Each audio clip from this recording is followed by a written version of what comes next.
C'est parti, nouvelle vidéo sur YouTube aujourd'hui. Je continue les vidéos sur le FPV, voilà, les précédentes vidéos fonctionnent plutôt bien. J'ai pu faire une première vidéo sur comment commencer le drone FPV sans faire de pub ou quoi que ce soit sur les réseaux sociaux. Elle a quand même bien pris dans l'algorithme, donc je suis content.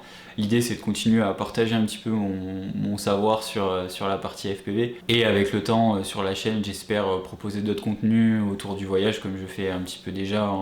Et surtout de partager un petit peu d'autres expériences que j'ai à travers la vidéo de manière générale.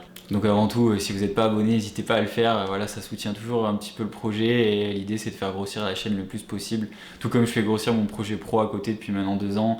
Voilà, donc pour ceux qui ne le savaient pas, je suis vidéaste professionnel, je suis surtout télépilote, c'est ce qui m'a fait rentrer un petit peu dans le monde de la vidéo, mais bon, on peut pas proposer que du drone à ses clients, donc voilà, maintenant je fais aussi de la vidéo. La vidéo aujourd'hui du coup va tourner autour d'un sujet un petit peu plus poussé que j'ai pu faire sur les précédentes vidéos. L'idée c'est de comment voler plus loin avec son drone FPV. Alors c'est vrai que c'est une question qui peut paraître un peu bizarre au final, c'est une réponse qui peut être aussi très large parce qu'on peut faire plein de choses pour voler plus loin. L'idée c'est de vous parler des éléments un petit peu techniques qu'on peut retrouver sur le drone ou au niveau des accessoires du télépilote, que ce soit la radiocommande ou les lunettes, comment mieux s'équiper pour voler plus loin. Et je vous parlerai aussi un petit peu à côté d'un petit peu de comment bien se placer quand on arrive sur un spot, parce que ça rentre forcément en compte quand on dit qu'on veut voler plus loin. Si on se place super mal, on n'ira pas très loin, et on aura beau avoir le meilleur matos. En FPV, ça fonctionne surtout comme ça, c'est qu'il faut absolument super bien se placer pour pouvoir aller le plus loin possible. Donc pour commencer, on va parler un petit peu des éléments un petit peu techniques qui se trouvent dans son drone FPV. L'idée c'est de vous parler voilà, des éléments... Et il est passé où mon drone? Il est là, je l'avais posé, je suis... Putain. De vous parler du coup des éléments à ajouter ou plus ou moins à améliorer si vous voulez aller plus loin avec votre drone FPV. Pour parler un petit peu, du coup je continue à prendre mon 6 pouces 6S pour vraiment faire la présentation là-dessus parce que c'est le drone qui me permet d'aller plus loin clairement. Sur ce drone là, et c'est ce que je vous conseille, c'est d'ailleurs ce que je conseille, c'est que des choses que je connais, je vais pas vous conseiller des trucs que je ne connais pas, c'est pas le but. Moi du coup sur ce drone là, pour parler un petit peu plus technique que j'ai pu le faire sur les précédentes vidéos en plus en présentation, j'utilise du coup pour aller plus loin forcément un Crossfire Diversity. Le gros avantage en fait du Crossfire Diversity, c'est qu'il va me permettre d'avoir une meilleure réception d'antenne de la radiocommande, du signal de la radiocommande plutôt, pour pouvoir forcément aller plus loin. Le but du Crossfire Diversity, c'est réellement d'avoir des antennes sur le devant ici qui sont horizontales au niveau du drone, et l'antenne que j'ai ici qui est plutôt verticale. Ça permet forcément d'avoir une meilleure réception, j'ai 2 endroits pour capter le signal, et voilà le but du Crossfire Diversity. Autre élément du coup sur le drone qui a son importance, forcément c'est l'émetteur vidéo. Donc là j'ai un Air Unit, la première version, il marche super bien, il n'a jamais eu de soucis et j'en suis toujours content. Pareil, je pourrais pas vous conseiller autre chose, mis à part l'analogie, parce que je viens de ça, mais et encore non, je peux plus le conseiller parce que maintenant c'est un peu dérisoire vis-à-vis des nouvelles technologies numériques qui sont sorties et surtout du système de chez DJI. Là j'ai un Unit du coup qui lui est quasiment réglé en 700 mW je crois. Derrière après si je vais vraiment loin, je l'enlève du 50 mégabits et je le mets en 25 mégabits. Au niveau des petits réglages c'est à peu près ça. Et surtout le gros point hyper important pour aller plus loin et avoir une meilleure réception au niveau du masque, c'est que je déporte mon signal vidéo avec des antennes qui sont dédiées au long range. J'ai 2 antennes de chez 3RC qui sont présentes ici. Le but voilà, de pourquoi on déporte le signal, c'est d'avoir une rayonnance plutôt, j'allais dire une résonance, mais non c'est pas le cas, d'une rayonnance du signal qui soit un petit peu extérieure au drone, à savoir qu'un petit peu votre drone, quand le drone vole, il génère avec les hélices c'est pas une sorte de champ magnétique, mais des petites perturbations. Les moteurs quand ils tournent, ils génèrent aussi des petites perturbations. Et voilà, le but c'est vraiment de sortir son signal pour avoir une meilleure réception tout simplement. Donc voilà du coup pour les 2 petits éléments techniques que je voulais parler qui sont hyper importants pour moi. Autre point aussi qui rentre vraiment dans l'importance du confort. C'est pas ce qui va nous permettre d'aller plus loin forcément en termes de technique, mais c'est le GPS. Le GPS pour moi c'est un réel confort quand on va plus loin. On sait la distance qu'on parcourt, on sait l'endroit où on a décollé, toutes ces informations là pour le télépilote, et c'est ce qui rassure et ce qui fait qu'on a un vol qui va aller plus loin. Forcément si on est plus rassuré et qu'on sait les données, et qu'on a de la donnée à analyser et à gérer en même temps lors de son vol, c'est beaucoup plus pratique. Donc je conseille, dès que vous voulez aller plus loin forcément, c'est d'avoir un GPS. Donc voilà un petit peu sur l'aspect un petit peu technique et électronique, on va dire, du quad, de ce que vous pouvez ajouter. Alors, il existe d'autres technos, hein, mais voilà, moi je vous parle de ce que je connais et ce que je vous conseille, et clairement ça fonctionne voilà, autour de tout ça.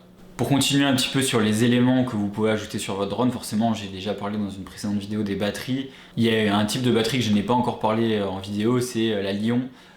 C'est un type de batterie qui est vraiment dédié à aller plus loin. Alors il faut faire attention avec ce genre de batterie, à la différence d'une LiPo, la tension de décharge que vous pouvez, plutôt le taux de décharge que vous pourrez avoir avec ce genre de batterie est beaucoup plus faible, c'est-à-dire que vous aurez beaucoup moins de puissance délivrée au moteur. Alors forcément il y aura une plus longue autonomie, mais le problème qu'il y aura c'est qu'il y aura une différence de puissance. Et je peux prendre l'exemple et l'avoir déjà vu en vrai, avec une Li-ion, quand vous faites un dive, vous descendez et qu'il faut remettre du gaz pour remonter, c'est assez compliqué. C'est vraiment une batterie qui pour moi sert juste à faire du cruising, c'est vraiment de voler tranquille à la montagne, petite descente, petite montée, mais par contre l'avantage c'est qu'on peut faire des grandes distances. On arrive facilement avec une Li-ion à doubler son autonomie vis-à-vis d'une LiPo, mais voilà, c'est vraiment pas du tout la même utilisation, donc c'est vraiment dédié pour moi à des drones très spécifiques, et c'est pas forcément un conseil que je peux vous donner d'acheter tout de suite une Li-ion pour aller plus loin. Acheter des bonnes LiPo, des bonnes marques, comme je l'ai prédit dans la précédente vidéo, ça sera toujours mieux pour voler plus loin. À côté de ça, c'est sûr qu'une Li-ion, sur différents besoins, je sais qu'on va cette année avec les copains repartir pas mal en road trip. Et l'endroit où on va, à mon avis, ça serait bien d'avoir une ou deux Li-ion. Donc voilà, s'il y a des gens dans les abonnés ou dans les gens qui regardent ma vidéo qui s'y connaissent un petit peu dans les Li-ion, je suis preneur. C'est un sujet que je maîtrise pas trop, j'ai vu qu'il y avait des gens qui les fabriquaient eux-mêmes. Donc voilà, si vous avez un petit peu des conseils là-dessus, je suis vraiment preneur. Voilà, la petite parenthèse avec la Li-ion est faite. Maintenant, je vais vous parler un petit peu des éléments qui vont avec le pilote du drone, dans le sens où on va parler d'abord dans un premier temps des lunettes. Je les ai là, hein, j'avais prévu, j'ai du bordel partout par terre, mais c'est le but, hein, c'est de vous tourner ma vidéo assez rapidement, sans trop me prendre la tête. Alors c'est vrai que je la fais au feeling, hein, même si j'ai un script qui est plus ou moins écrit. L'idée c'est vraiment vous dégager mon point de vue de manière... je suis pas là à vous conseiller des choses, je suis vraiment là à vous donner mon avis, et surtout si je peux apporter un petit peu ma pierre à l'édifice dans le FPV et aider les gens qui galèrent au début, parce que, ou alors même les pilotes qui sont un peu plus expérimentés. C'est tout le principe de ma chaîne YouTube. Donc je reviens sur les lunettes. Du coup, j'utilise toujours des V1, moi, d'ailleurs, pour parler un petit peu de tout ça. Franchement, j'ai jamais eu de soucis avec, j'en suis super content. Pourquoi je vous parle tout de suite des lunettes? À savoir une chose, si vous voulez aller plus loin avec vos lunettes FPV, il va falloir choisir aussi un petit peu des antennes. À savoir, là, j'ai les 4 antennes stock, hein, qui sont vendues avec. Mais si vous voulez aller plus loin, je vais vous conseiller d'acheter ce genre d'antenne. J'ai ici, forcément, je vous parle de celles que je connais. C'est des antennes qu'on va appeler patch, et surtout elles ont un but qui est directionnel, à la différence des antennes de base, hein, qui sont omnidirectionnelles, c'est-à-dire que le signal est réceptionné sur tout le champ de l'antenne, quoi, on va dire. Là, le but d'un patch, c'est vraiment de cibler sa réception, et donc le but, c'est vraiment voilà, vous êtes en face d'une montagne. Le but c'est de vous placer forcément des fois plus bas, et ça je vais en parler un petit peu plus tard dans la vidéo, mais c'est surtout on va dire de cibler l'endroit où votre drone vole avec la lunette et avec le patch, et vous verrez, vous aurez une meilleure réception, et franchement c'est flagrant sur de la distance. Si vous n'avez pas de patch, c'est compliqué. Et franchement c'est assez flagrant sur déjà des tests que j'ai pu faire par le passé. Sans les patchs, j'avais des réceptions au bout de 800 mètres qui commençaient un petit peu à déconner. Avec le patch, on a vraiment une percée du signal qui est vraiment plus importante. Et pour les avoir testés depuis quand même pas mal d'années, c'est vrai que j'en suis super content de ces patchs de chez TrueRC. La réception qu'on a de l'émetteur du R-Unit est vraiment top. Il y a une grosse différence entre des omnidirectionnels et ce genre de produit. À côté de ça, forcément, je voulais aussi parler de la radiocommande. Alors c'est vrai que ça tombe sous le sens, dans le sens où je vous ai présenté juste avant le Crossfire Diversity sur mon drone. Je veux aussi parler du coup forcément de la radiocommande. Pour moi, si vous voulez aller plus loin, vous ne pouvez plus utiliser les systèmes qui sont vendus directement et qui sont vendus par les constructeurs. Je pense par exemple à l'émetteur qui est inclus dans votre Taranis QX7 par exemple, ou dans l'antenne qui est présente sur votre QX16. C'est des protocoles qui sont d'émission de signal qui sont quand même pas dédiés à ça clairement, et Et du coup, voilà, il faut partir dans des équipements qui sont dédiés à ça, comme le Crossfire. Je sais qu'il y en a d'autres, le R9 aussi qui est assez présent. Mais voilà, moi je connais le Crossfire, voilà, et c'est pour ça que je vous conseille clairement d'avoir une radiocommande qui fonctionne en Crossfire. Moi de mon côté, j'ai la Tango 2, donc l'avantage c'est que forcément c'est son ergonomie, mais à côté de ça, j'ai toujours une QX7 avec l'émetteur externe Crossfire qui est sorti, et ça c'est franchement obligatoire aussi du coup à avoir. Pas grand chose d'autre à rajouter dessus, forcément on peut pas rester en puissance, alors ça c'est un petit point qui est un peu particulier. Il y a des lois au niveau de la puissance en termes d'émission de signal sur nos radiocommandes, sur nos émetteurs vidéo, mais si vous restez en 25 mW ça va être compliqué à voler, et ça c'est vrai qu'on voit aussi beaucoup de débutants rencontrer ce problème.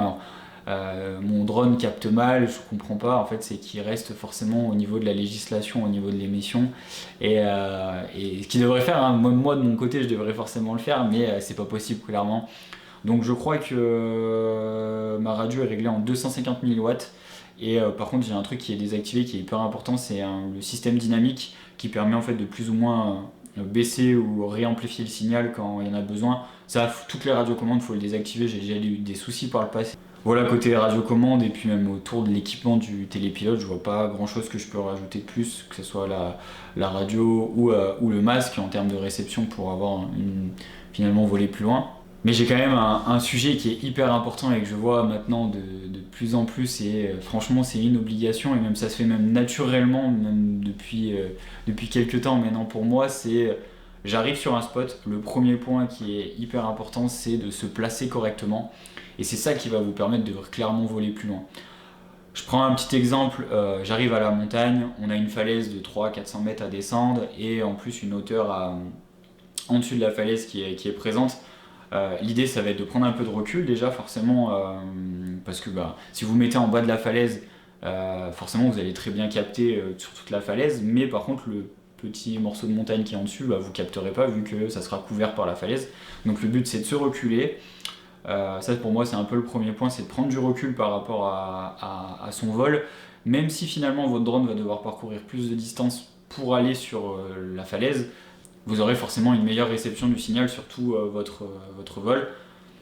Le deuxième point, et c'est vrai que je le dis tout de suite, c'est pour moi quand on fait des vols qui sont assez longs, il faut le repérer avant dans sa tête, prendre le temps, et même si vous êtes avec d'autres télépilotes, et nous c'est ce qu'on fait aussi à notre niveau quand on part en voyage, c'est on arrive sur le spot, on analyse, on fait attention aux différents.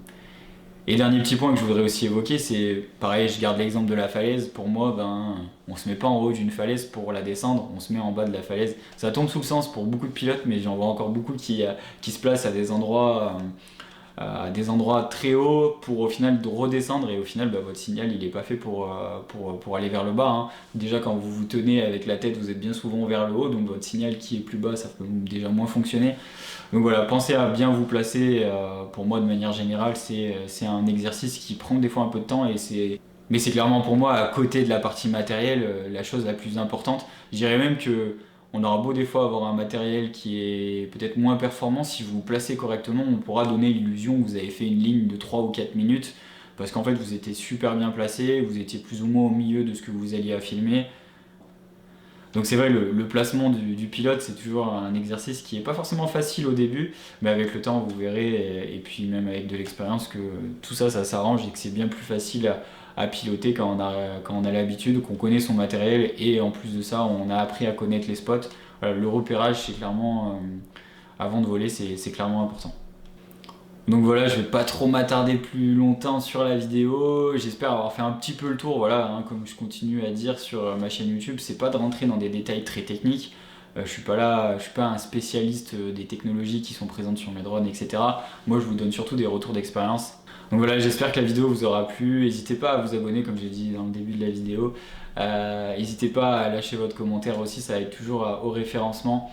En tout cas, moi je vous retrouve très vite, sûrement autour du FPV, on a des voyages qui sont prévus, ça va arriver d'ici peu.